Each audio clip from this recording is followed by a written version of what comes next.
After World War II, there was a virtual cascade of decolonization in Asia and Africa. By decolonization, I mean all those places that had once been colonies of European powers, well, not all of them, but most of them, gained independence within the next 15, 20 years. Some of those efforts, some of those transitions were peaceful. In some cases, the colonial power relinquished their hold on a colony, thereby allowing it to become independent. This is what the United States did with the Philippines at the very end of World War II. In some cases, however, it was not so peaceful. In some cases, there was violent revolution. And in some cases, it was peaceful revolution, such as Mahatma Gandhi in India in the 1940s.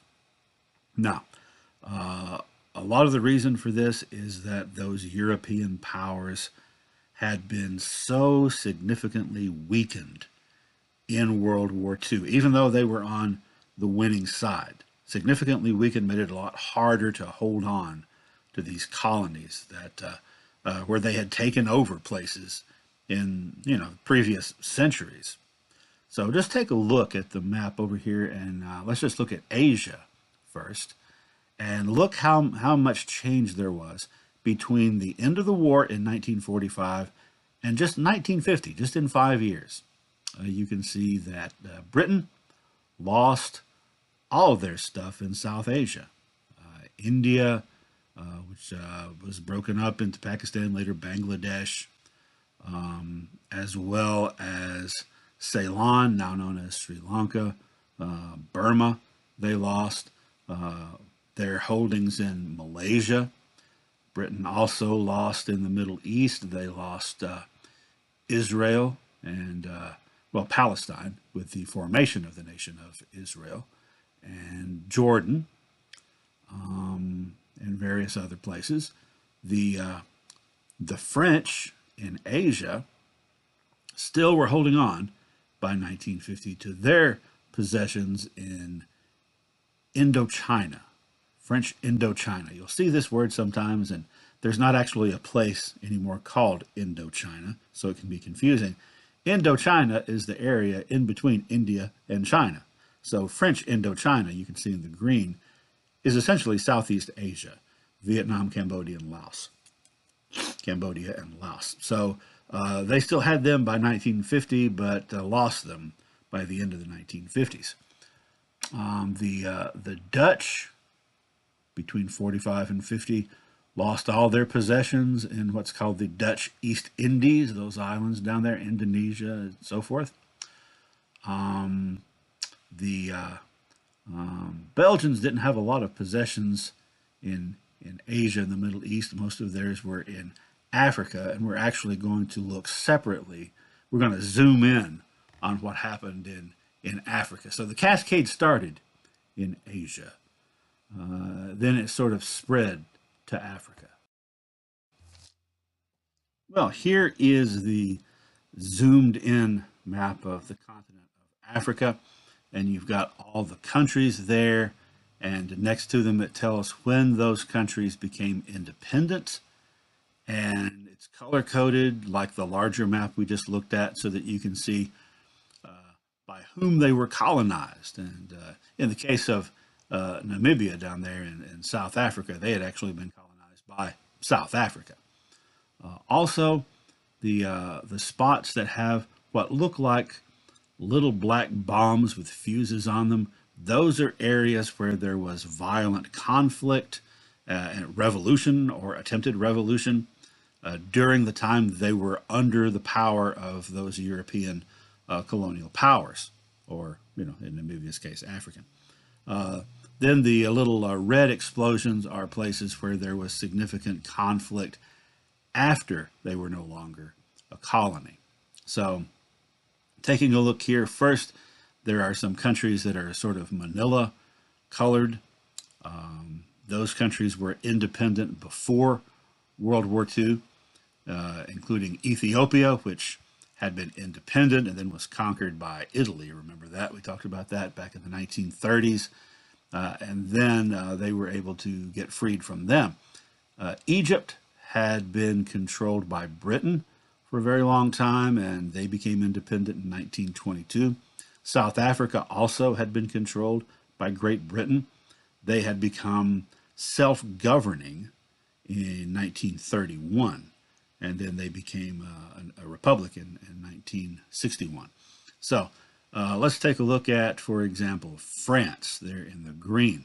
So you can see that over the course of the late 50s and early 60s, France lost all their possessions in the northern half of Africa and over in West Africa, and particularly in North Africa, in Morocco and Algeria, especially in Algeria. There was a lot of fighting before those countries became independent from France. They also lost Madagascar down there.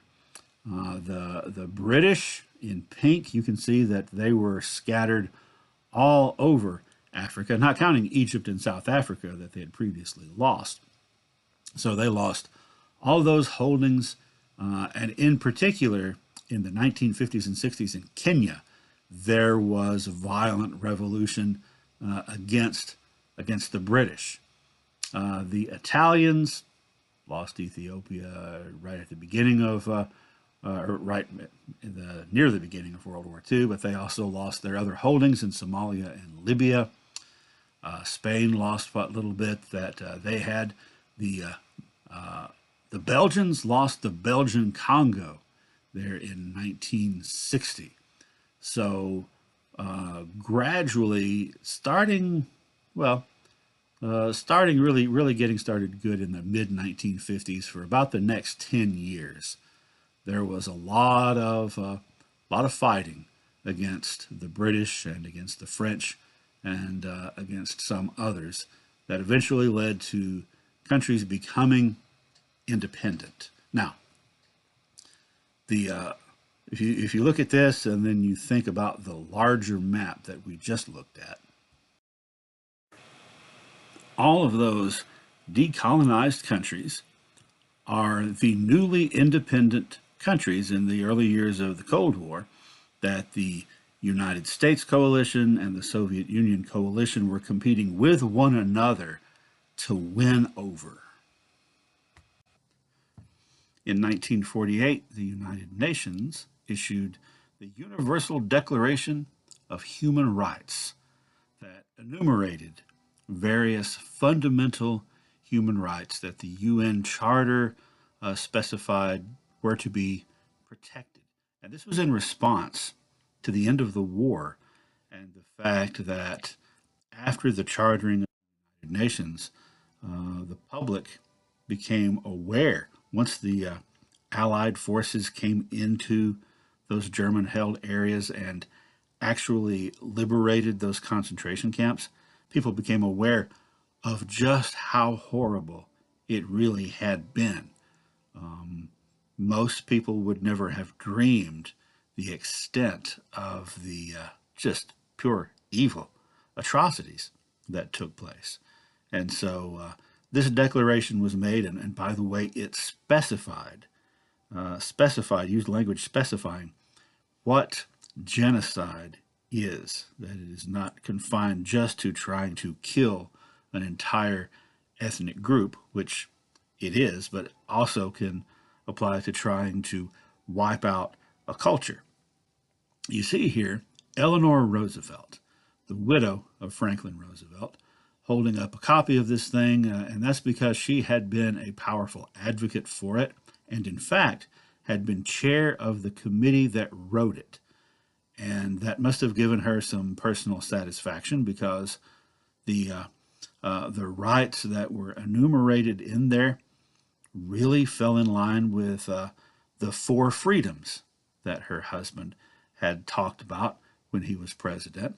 And actually, beyond that, a lot of stuff that Woodrow Wilson had called for at the outset of World War I.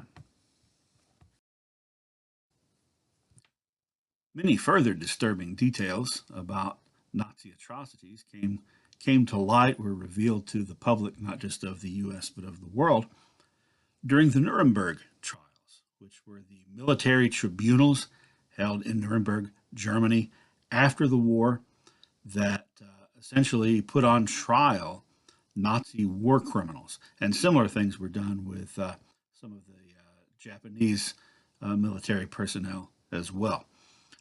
So this, particularly the Nuremberg trials, were heavily covered by the press. Much of it was televised and translated, and people got to hear eyewitness testimony about the things that had happened.